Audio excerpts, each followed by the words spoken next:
Hello, I'm Murray Newlands. Welcome to another episode of How to CEO. Today, I'm delighted to be joined by Steve from asensei. We are going to be talking about how to create a category, and specifically how to create a category where you're looking at physical and digital products. Steve, welcome to the show. Please do introduce yourself.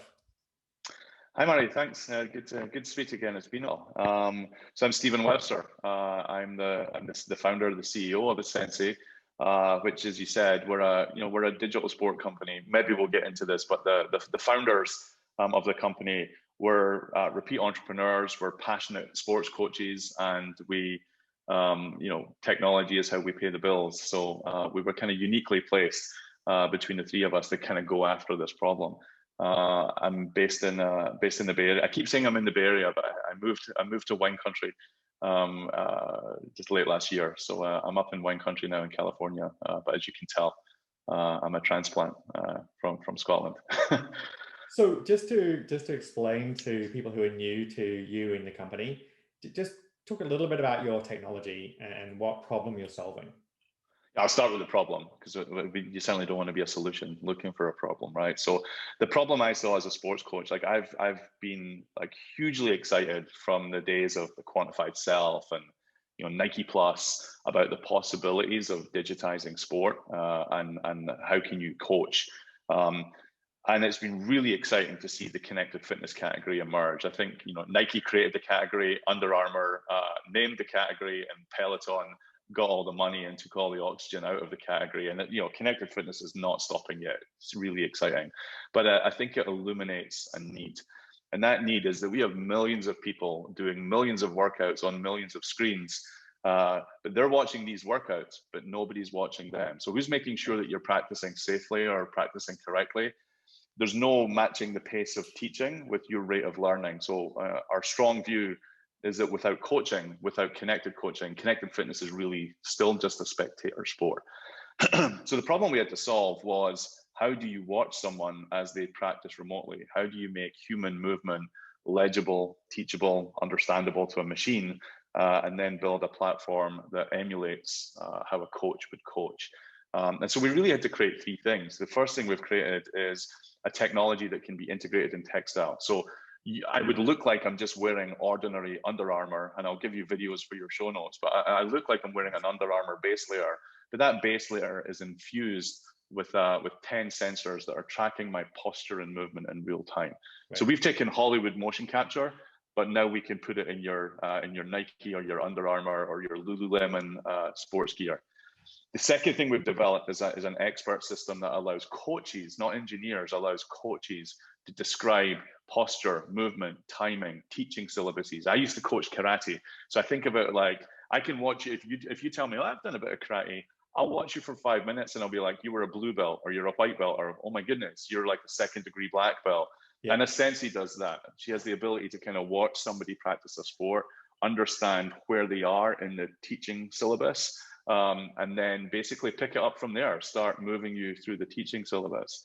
And the other thing that allowed us to create is we've reimagined how coaching content and instructional content is created and delivered. It's like choose your own adventure. You and I would start the same, yoga class in asensei, but you'll be perfectly balanced on your hands and your elbows and rock solid and getting progressed into, stick your legs out to the side. And when I'm wobbling and falling over, I'll be getting regressed and moved. So we may start the same class, but the class will go in a different direction based on observing our practice. So let me kind of sum that all up. I live in a future where you walk into Nike Town, you buy a piece of Nike golf apparel powered by asensei, and when you wear that shirt, you have the voice of Tiger Woods in your ear, coaching you through your golf swing. And so we're working with partners, as you can imagine, to help them put asensei technology inside their products. Does that make sense? Absolutely. And obviously, COVID has changed everything. We're now at home, and many of us have, like, I bought a bench at home. I've been working out at home. Not only that, but like I have my kid at home, so I'm now learning to coach my kid and learning to deconstruct things. Yeah. So given that shift, what's that meaning for category creation? it's funny. I guess the thing that we were going after was unsupervised practice. There's so much time spent and don't just think gyms and weightlifting. Think, as a kid, I would be the last one on the soccer field, the football field, kind of practicing. I'd be practicing my hockey. I'd be in the garage hitting my punch bag. There was hours and hours and hours of like unsupervised practice. And that was the rich seam for us to tap. Is like there's a whole category opportunity here. That when you're unsupervised, how can you be coached? Like, how can we supervise what was previously unsupervised practice? You mentioned COVID. Working out at home is a subset of unsupervised practice. It's not you in the batting cage by yourself when you're 14 practicing your swing. It's not me in my garage as a kid trying to learn to be Bruce Lee. Well, I guess that was at home, but there's lots of unsupervised practice that's not necessarily happening at home. Even in the gym, how often do you go to the gym and you're kind of doing your own thing, but nobody's there coaching you, and you're doing the same workout you do every single time? Nobody's kind of pushing you to the next level and the next level. So from a category creation perspective, I think the first, and category creation is an exercise I had the privilege of doing alongside Jeffrey Moore, who wrote the book on category creation, Crossing the Chasm. And I had the incredible privilege of working with Jeff and a small tiger team at Adobe when we had the audacity to ask ourselves, what's the next billion-dollar business opportunity for Adobe, and how do we follow a category creation playbook to say, like, where is that white space, and how do we name it, frame it, and claim it as our own? And look at the stock price, and it's the Adobe Marketing Cloud. And I had the chance to do that again at Microsoft. It was one of Jeff's prodigies, Rick Chavez, who worked with Jeff in the Chasm group, who went and started a new group inside of Microsoft. And it was Rick that pulled me to Microsoft and said, come and do your thing at Microsoft. And so, I've been really lucky to, learn, talk about coaching. I was coached by the guy that wrote the playbook on category creation. And that's the playbook we're following at asensei. And I love to share that with people because it's a very structured, methodical way of thinking. I see this huge opportunity for never been done before. Most people will tell you, like, that's impossible. Like, you're living in the future. But Jeff will talk about, like, what's the stairway to heaven? Like, what are the steps that you're going to take to incrementally move from what is to what could be? So how do you do that as a small company? You talked about doing it as a big company. How do you do that as a small company? And how do you know that journey is succeeding? And you really are being able to create your own category. And so this is the thing. Also, when do you spot, this is working? Yeah, no, I mean, great question, and so many different things feed in here. But even as a big company, typically you're under resourced because this is like off balance sheet. If you're doing category creation, it's not driving the number for the quarter. It's not driving the number, the number for the year. So typically you're going to be in a small innovation team, limited budget, and you've got to show results. So, having done category creation inside of a big company, I feel it's like easier. It's emotionally more draining, but it's easier in a smaller company. And like rule number one of category creation, is the bowling pin market. I'm selling copies of Crossing the Chasm at this book, but it's find that bowling pin market. I remember actually sitting with Jeff in Bucks and Woodside, I think, where so many great startups have started. I remember Jeff was like my first call. I've quit Microsoft. What advice have you got for me? And he said, I'll never forget, pick a market that's big enough to lead, but small enough to matter. So find that niche. And for us, that meant pick a sport where that sport is big enough for us to lead and small enough to matter. And he would call that your bowling pin market. And the idea of the bowling pin is you very intentionally, like, you bowl at that bowling pin, right? But if you hit it and if you smash it and if you have good contact, the two pins behind start to wobble, and that's your adjacent categories. So you're thinking about, and that's the other thing, you think about in that bowling pin, is that it has to be a market that has clear adjacencies. If we're successful here, it will lead to the ability for us to move in a natural fashion into these adjacent markets. So for asensei, and if I was to stand up on camera, I'm 5'10". I don't look like a rower, but we picked rowing as a market because it exhibited so many of the traits that you want in a niche market. Small enough to lead, big enough to matter. Nike wasn't in it, Under Armour wasn't in it. We could make mistakes and we could be forgiven for the mistakes that we've made. We could learn rapidly, but then also a phenomenal community of people. Rowers are very passionate about what they do. And Yes. so if you have a product that really solves a problem for them, they're going to tell each other about it. And then the final thing for us is rowers have very high participation in other sports. Rowers tend to strength train, do yoga, bike, run. And so for us to move into the adjacent categories, which is where we are, today, we're moving there with our fanatical customer base, not to a new customer base. So yeah, to answer your question, I think as a startup, the really nice thing about category creation is the niche becomes this thing you can strain yourself inside. And I think so many startups fail because they try to do too much. People will often ask me, asensei would be great for golf. Like, why didn't you guys go after golf? It's a much bigger market. It's like, we didn't go after golf because it's a much bigger market. Yes. We had to focus. And how do you know when to move on from the first category? How do you know when you've done enough in the first category to start to broaden out? It's hard. And it's hard because just so much of execution is looking down at your feet and not looking up, and you're just in the daily, right? And I spent a lot of the beginning of 2020 with my two co-founders. We would kind of like counsel each other on a constant basis of, we cannot get stuck on a local maxima. Rowing can't be this thing that like we get addicted to the fact that we're growing new subscribers.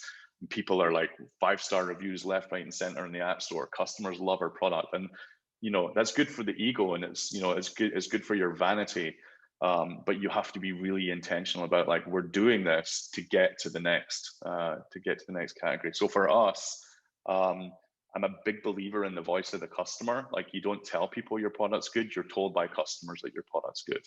I'm a huge believer. If you email support@asensei.com, it's coming to the 3 co-founders. We don't have a tier 1 support as us, because that's the only way we can be close to the real problems.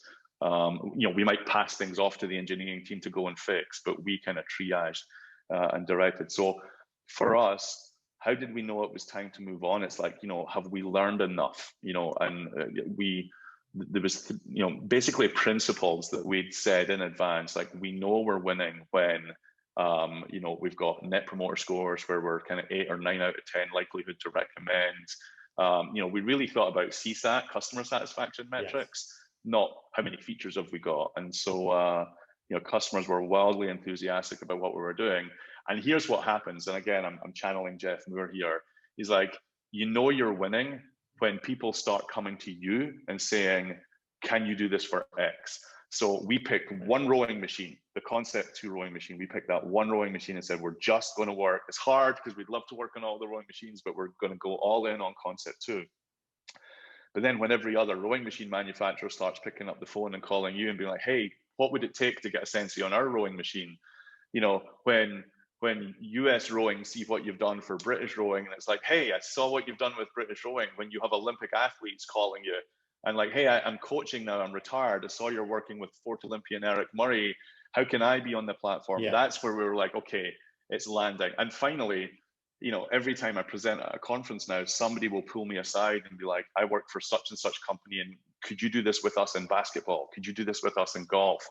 So we have an embarrassment of opportunities in front of us. So now we have to be like, okay, who are the partners that we can, move next with? So I would say customer momentum.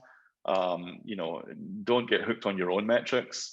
Really listen to what your customers are telling you. And I learned that at Adobe as well. I worked in the customer success organization for some years and got my CSAT religion. And so, obviously you're in the expansion stage. How do you relate that traction back to funding traction? Because that must also come together, and you've got to get investors to also continue that belief that that you're going to be able to jump categories, because that's also like that must be part of the selling the story and the possibility of the company. It's funny, the temptation to name and shame investors here, but I'm not gonna.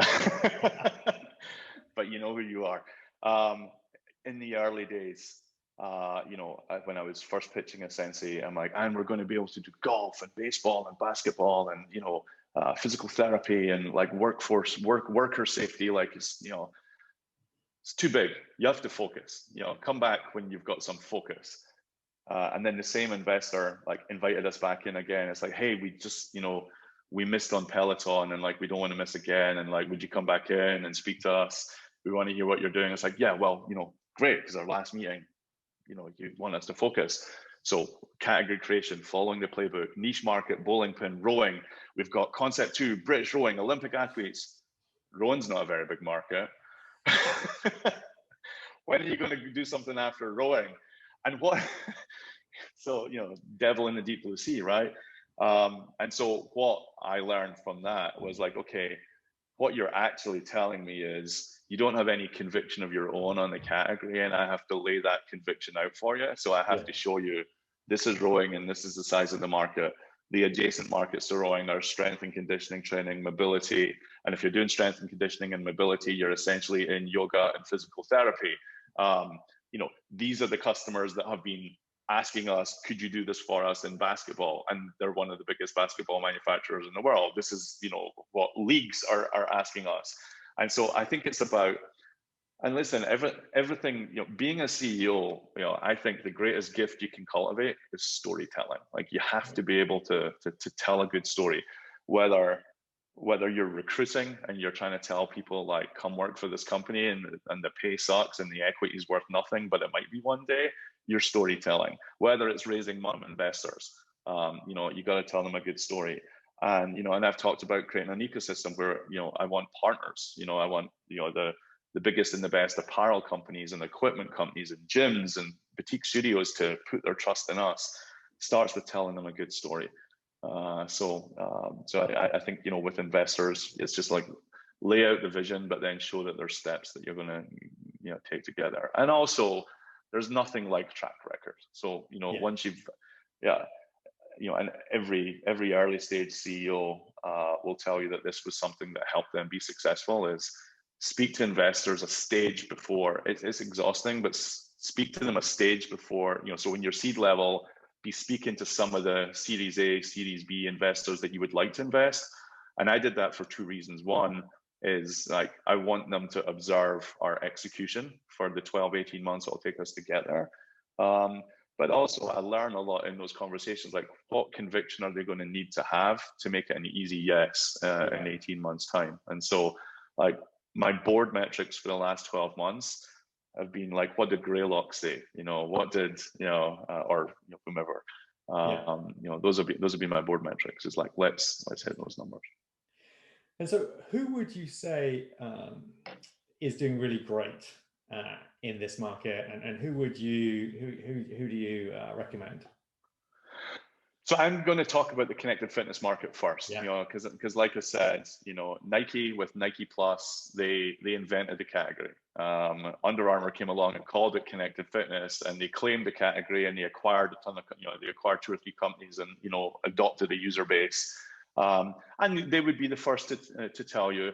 I often end up on these podcasts with Lauren Hamlin, who leads innovation at Under Armour. Lauren's fantastic. And I actually, I moderated a panel recently that Lauren was on, where she spoke about a lot of the challenges that Under Armour had, kind of integrating all those companies together. So I'm going to put Under Armour as like, they're still a number 2 in connected fitness, but they're hungry to be the number 1. Clearly Peloton have just, I remember coming home on a plane, listening to John Foley, the CEO at Peloton, listening to his podcast on how I made this. And I was almost in tears, like, and sitting on the plane, like, oh, it's not just us, because Peloton went through all, like, why are you building a bike? Why are you not just using someone else's bike? Why are you not just, why biking? How many people bike? Like, nobody's going to not want to go to SoulCycle, but he had that conviction, right? So these are the, I think Peloton are the great model. But what's happened now is there's now and this is classic Silicon Valley, right? The Peloton for X. So we're seeing, Hydro. I love what the guys at Hydro are doing. Great CEO, Bruce Smith. And Bruce is like super passionate rower, and he wanted to be the Peloton for rowing. Oh, actually, Bruce will tell you, he's going to be bigger than Peloton. So, Oh, let's watch him. yeah. But Hydro, great. They've done a great job, and this is like part of my mission for asensei. So I kind of love that other companies are doing this. They're introducing people to the sport. They're not appealing to, you would buy a Hydro rowing machine if you've never rowed before and be like, wow, I love rowing. So I love what the guys at Hydro are doing. Check those guys out. Excellent. Strength training is really interesting. You probably know the company Mirror that were acquired by Yes. Lululemon. Again, phenomenal founder. Well played, great exit, great acquisition by Lululemon as well. So just all around, like there's a Harvard Business Review case study in that transaction, I'm sure. And what I like about that is that it's forcing other companies to be like, okay, what's our strategy? What's our digital play? How will we connect with our customer? So I think the Mirror is a really exciting product. And then the one that the jury is a little more out for me on is the Peloton for strength training. So we've got companies in San Francisco. We have Tonal, who have like a sort of, they talk about digital weights, a fantastic piece of equipment, VC's favorite, it's a, no pun intended, but it's a flex to have your Tonal on the wall behind you. But then we've seen almost the fusion of Mirror and Tonal, where we're seeing when Yves Bahar steps into a category with a design, you're in trouble, right? And so, Yves stepped in, and there's a company called Form, and there's Tempo, and everyone's now trying to solve that, like, what's the strength training solution? Yes. And my provocation is it's asensei. You just haven't figured it out yet. There's nothing wrong with a $50 kettlebell. There's nothing wrong with $150 TRX straps. They're phenomenal pieces of equipment, and it pains me the idea that the $150 piece of equipment that's like a fantastic TRX that's obsolete, and instead I now need like $4,000 and a $50 a month subscription to strength train. Like, what gets me up in the morning is like, how do I democratize access to world-class coaching? And you don't do it at $4,000 a pop, with the luxury of you can get 0% credit from a firm. That's again, it's a great bowling pin category. It's a great way into the market, but it's not the future I want to live in. So, so we think about how do we. So I'm going to answer your question in a roundabout but unexpected way. I think the companies that you should be looking out for, like who's going to have the best rowing machine, the best strength training, it's the incumbents. The best rowing machine on the market is Concept 2, and its digital transformation is you wear asensei base layers with it, and suddenly you've got the voice of an Olympic athlete in your ear as you train on the machine that he or she trained for the Olympics on. That kettlebell, the doorstop, the kettlebell that I've got down on the office floor there, that's a phenomenal, versatile piece of equipment. And you put asensei apparel on, and the guy that invented kettlebells can be in your ear, coaching you how to do that swing safely and correctly. And I'm really excited about the work. Now I'm pointing at my TRX. I should turn the camera around. But I'm really excited about the work that we're doing with TRX. They have this, they used to have this catchphrase, make your body your machine. Well, with asensei, we literally make your body the machine, right? And so now with this really versatile piece of equipment that I used to throw in my carry-on and use in hotels instead of going to the gym, now I can have Dr. Chris Frankel, the guy that created the education system for TRX. I can have Frankel in my ear, like coaching me through TRX. So I think the pieces of equipment you should be most excited about are the ones you've already got. And how do you use products like asensei to bring them into the connected fitness arena? That's fantastic. Are you, as you're trying to build a company, what kind of people do you want to connect with? Great question. So we're doing two things at once. Always dangerous. Like when everything's equal, nothing's important, right? But we're going direct to consumer. Because part of category creation is you need to illuminate the category. You're in a from to transition, and you need to show people what to looks like. So we've picked a subset of sports and activities: rowing, TRX, kettlebells, resistance bands, yoga, mobility. And we've said we're prepared to do the work to own connected coaching in those sports. And we've got some of the best coaches in the world as the subject matter experts and the coaches. And we've got our own brand of apparel with the asensei logo on it that you can go and buy from us today. and be coached by these coaches. But we're really just doing that to make our B2B, our asensei inside conversations easier. So who do we want to speak to? Fundamentally, the transformation we offer companies is how do you make the point of purchase the beginning, not the end of the consumer's journey? How do you turn a low margin transaction into a high margin subscription? And how do you know your customer? Like everyone talks about, like if we just know our customer, if our customer's engaged with us, they buy more from us, they trust us more. So we solve that problem generically because we turn whether it would be your Nike golf shirt, your Lululemon yoga pants, we turn that into something that coaches you with the brand, with their brand ambassadors. So we want to speak, and we are speaking with apparel manufacturers, but everybody always asks me, so have you spoken to Nike? Have you spoken to Under Armour? And of course I can't tell you, but I'm just as interested in speaking with the brands that you don't necessarily know, the niche brands, the tribal brands, 2XU, No Bull, 10,000, RYU, Alo Yoga. We want to help those brands become the leaders in the category. We're number 2, so we try harder, right? So that's on the apparel side. Similarly, on the equipment side, anyone that's like looking at, like, we're being Peloton right now. Somebody, there's a kettlebell that's, digital, and people are putting sensors in equipment and screens on equipment left, right, and center. So if you're an incumbent equipment manufacturer, we can have you with a digital strategy tomorrow. And so, we're working with the incumbents, the leading brands that customers already love. But then, I love the connected fitness category as well. And so we also, I won't say who it is right now, but there's a Peloton for Pilates Reformer coming on the market. Fantastic product, great founders. You should speak with them sometime as well. But we're very excited about, like, well, as you bring that product to market, can we help you put form coaching in as a capability from the outset? And so as new connected fitness products come to market, we're all coaching as a service to those customers. And then, of course, finally, bricks and mortar is in a hell of a lot of trouble right now. And, I sat in conferences about a year and a half ago where big bricks and mortar brands, Barry's Bootcamp and, Solid Core, they're like, nope, the money's in brick and mortar, and like, we don't care about digital, and we don't worry about Peloton, and all that changed, right? Right. There needs to be an at-home strategy, and I think hybrid is the future, physical and digital coaching. And so, we're helping studios, we're helping gyms, offer personal coaching as a service. So yeah, if you're listening to this conversation and you're in one of those categories, we'd love to help, and we'd love to learn from you what we need to do to help as well. Customer listening.